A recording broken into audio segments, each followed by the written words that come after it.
Namaskar, Sat Sri Akal, Kia ora, and good afternoon, everyone. What an absolute honour it is to stand on this stage to inaugurate this august dialogue with none other than the Honourable Prime Minister Modi.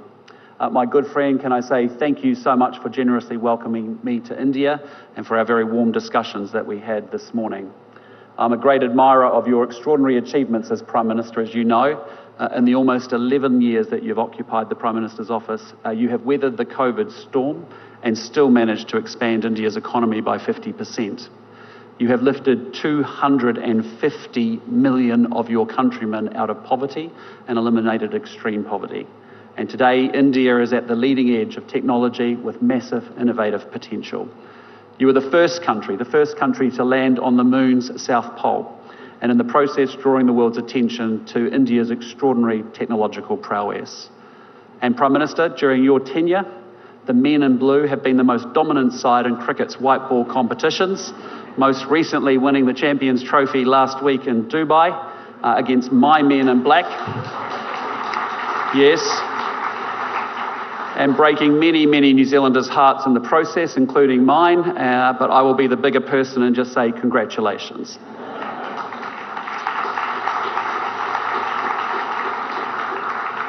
Among this catalogue of achievements is the reason that we gather today, the Raisina Dialogue, a forum that provides a moment every year for thought leaders from across the world to focus their collective minds on the contemporary strategic challenges being navigated right here in the Indian Ocean.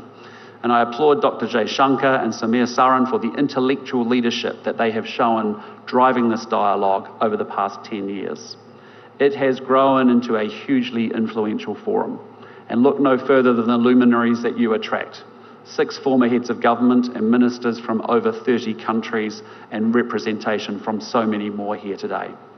And I just hope that my remarks today add to the debate in some small way. Ladies and gentlemen, it is more than 200 years since Indians and New Zealanders began living side by side.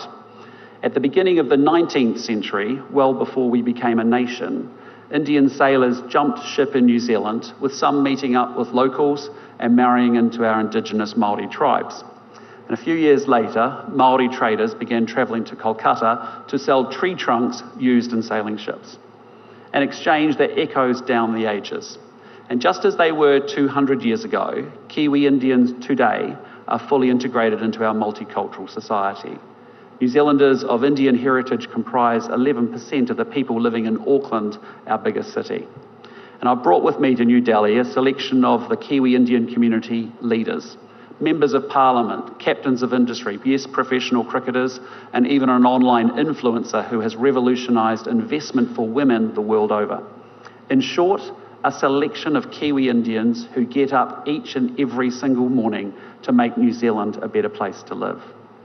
And our trade has diversified considerably from wood thanks to the increased sophistication of your economy.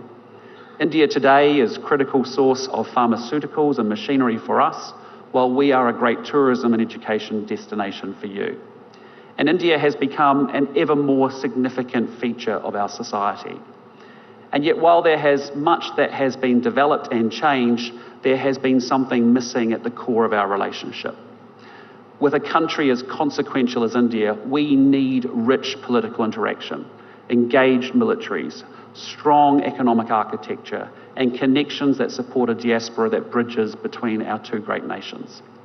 Prime Minister Modi and I sat down today and we charted out the future of our two countries' relationship, a future that builds from where we have been and one that is wholly more ambitious about what we will do together in the future.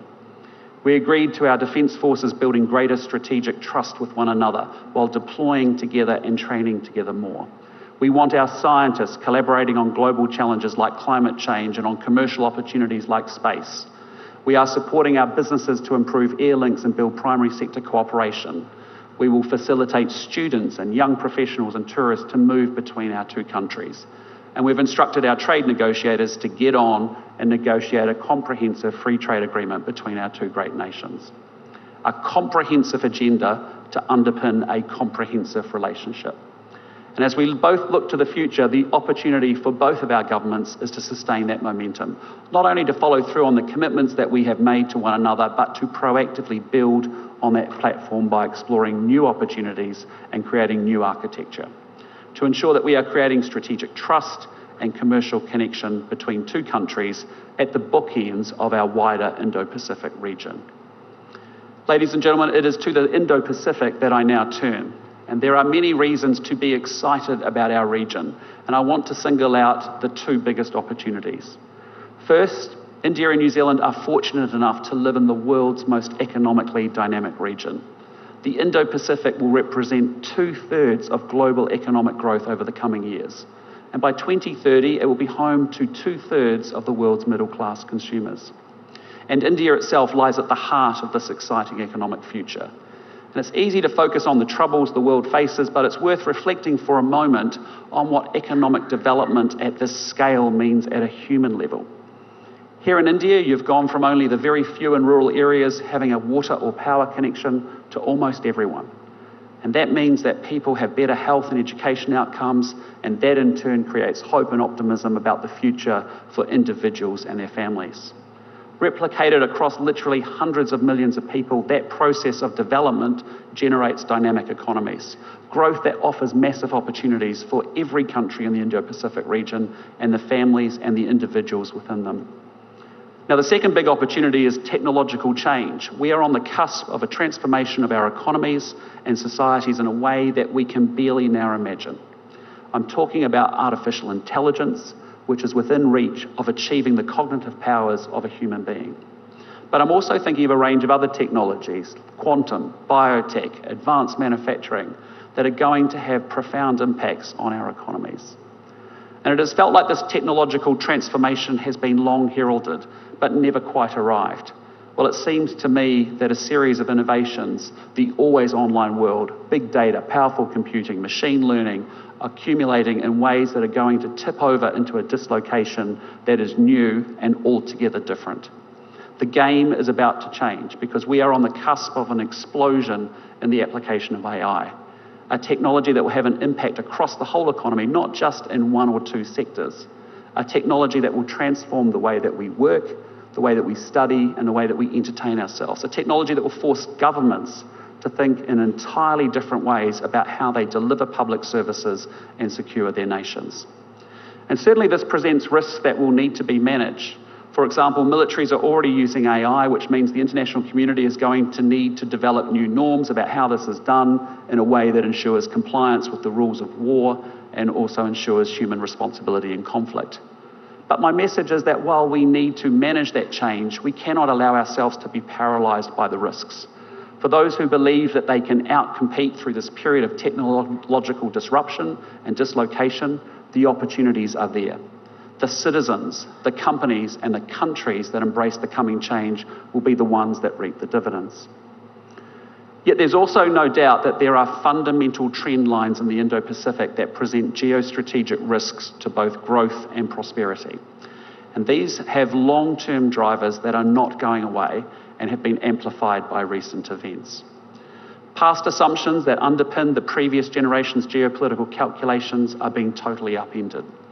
A fortnight ago, the Singaporean Foreign Minister, Vivian Balakrishnan, put this change very eloquently when he said, "The world is now shifting from unipolarity to multipolarity, from free trade to protectionism, from multilateralism to unilateralism, from globalization to hypernationalism, from openness to xenophobia, and from optimism to anxiety." This is a global change, not isolated to one region. And certainly though we live today in an Indo-Pacific navigating contest and rivalry with a period of strategic uncertainty, I think there are three big shifts that make for challenging times for all of us ahead. The first is that we are seeing rules giving way to power. Previously, we could count on countries respecting the UN Charter, the law of the sea, and world trade rules. That sadly cannot be assumed in an age of sharper competition. And instead, we risk dangerous miscalculation at flashpoints, and these range from the militarisation of disputed reefs to dangerous air movements, from land border incursions to breakout nuclear capabilities. And of course, it's not just flashpoints, but a slow shift in Indo-Pacific realities that change calculations. Recent demonstrations of naval force near New Zealand's maritime surrounds, for example, sent a signal that alarmed many of my fellow citizens. Second, we are witnessing a shift from economics to security. Because after the Cold War, the dominant paradigm in relations between Indo-Pacific countries was a sustained effort to raise the material living standards by tending to our economies. And make no mistake, bread and butter issues still loom very, very large and are a priority for governments all around the region. And indeed, economic growth is my government's highest priority too. But across the Indo-Pacific, we also see governments dedicating increased attention and resource to military modernisation. Military build-ups reflect a need to prepare against uncertainty and against insecurity. And some military build-ups, however, are underway without the reassurance that transparency brings. National security demands are expanding. Governments need to protect their people and assets against foreign interference, cyber attacks and terrorism. In the last few months, a new threat has emerged with damage to critical infrastructure like subsea cables. Well, you can't have prosperity without security, not least when the tools of commerce themselves require protection. The third big geo-economic shift, as I see it, is from efficiency to resilience. Where previously Indo-Pacific economies saw even deeper interdependence as a dynamo for growth, that can no longer be assumed in an age of decoupling. Onshoring, protectionism and trade wars are displacing best price, open markets and integrated supply chains. And so we find ourselves in a world that is growing more difficult and more complex, and especially so for smaller states. However, we must engage with the world as it is, not as we wish it to be. And so, like most countries across the region, New Zealand's strategic policy is being shaped by our assessment of these trends. We have agency to shape the Indo-Pacific that we all want, but we must do so with energy and with urgency. Ladies and gentlemen, as New Zealand looks to protect and advance our interests in the Indo-Pacific, we can only do so alongside partners like India that have a significant role to play in the Indo-Pacific region. In an increasingly multipolar world, India's size and geostrategic heft gives you autonomy. And at the same time, your democratic partners in the Indo-Pacific offer you a force multiplier for our convergent interests. For at a time when democracy is in decline with less than half the world's adults electing their leaders, it truly is an inspiration that 650 million Indians turned out to vote last year in the largest election in history.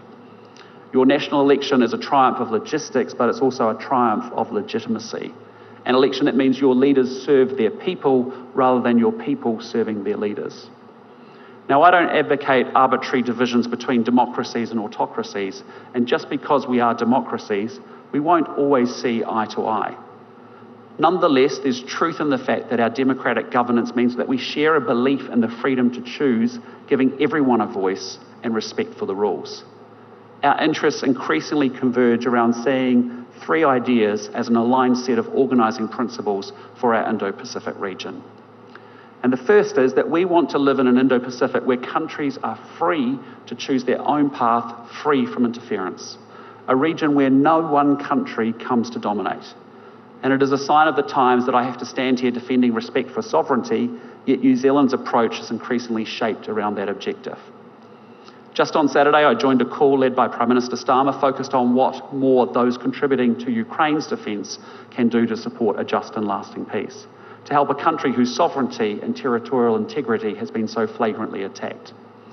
And in my own home region, our fellow Pacific neighbours are navigating geostrategic dynamics that are their sharpest in nearly 80 years.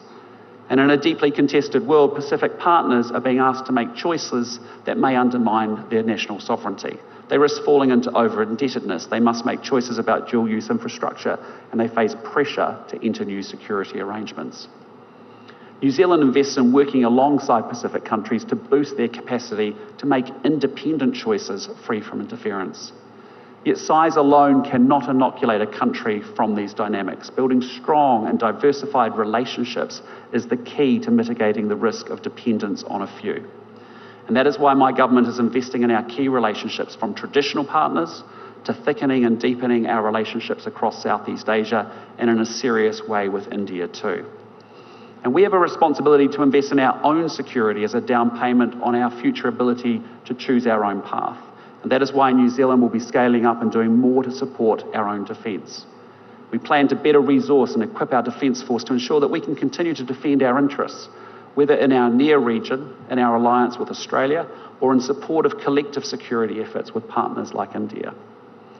Alongside this investment in capability, we're making tangible contributions across the Indo-Pacific. When I was in Japan last year, for example, I saw firsthand the work of our aviators and what they do to detect and deter North Korea's sanctions-busting activities. The New Zealand Navy is leading Combined Task Force 150, responsible for multinational activities to protect trade routes and counter smuggling, piracy and terrorism in the Indian Ocean and Gulf of Aden. We are fortunate indeed that India has agreed to take up the deputy command. And underlining these naval connections, one of our frigates, Takaha, is in Mumbai later this week. But as we seek an Indo-Pacific in which countries are free to choose their own path, I'm determined that New Zealand plays its role, whether through our work with Pacific Island partners, our relationship in the Indo-Pacific, or through our own defence efforts. Now, the second principle both India and New Zealand subscribe to is the criticality of Indo-Pacific regional institutions, even as these evolve. Regional architecture scaffolds our region's security and its prosperity. ASEAN continues to promote regional peace and economic development through its convening power and its centrality. It also provides a place for the region's players to come together to discuss strategic issues. ASEAN sits at the centre of the East Asia Summit, which for 20 years now has enabled political dialogue across the region, a forum that builds understanding, like this one, that reduces the risk of miscalculation and contributes to strategic trust. Yet the Indo-Pacific architecture is not static as it adapts to new realities, and many-lateral groupings are important new pieces of the puzzle.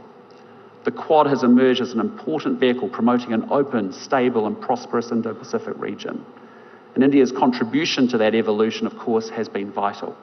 And while New Zealand has no pretensions to Quad membership, we stand ready to work with you to advance Quad initiatives. We ourselves are strengthening our work with Japan and the Republic of Korea, as well as Australia. And last year I convened the Indo-Pacific Four to discuss Ukraine and North Korea. And with serious headwinds buffeting the global trade system, New Zealand has seriously invested in Indo-Pacific trade and economic integration groupings. From the CPTPP, the gold standard of FTAs and internationally, through to the RCEP, perhaps the world's most inclusive agreement. And we welcome India's engagement in the regional economic architecture with our work together in the Indo-Pacific Economic Framework, important in an area in which we seek to build one another's resilience. And the third Indo-Pacific principle that we align around is a region in which respect for the rules is foundational.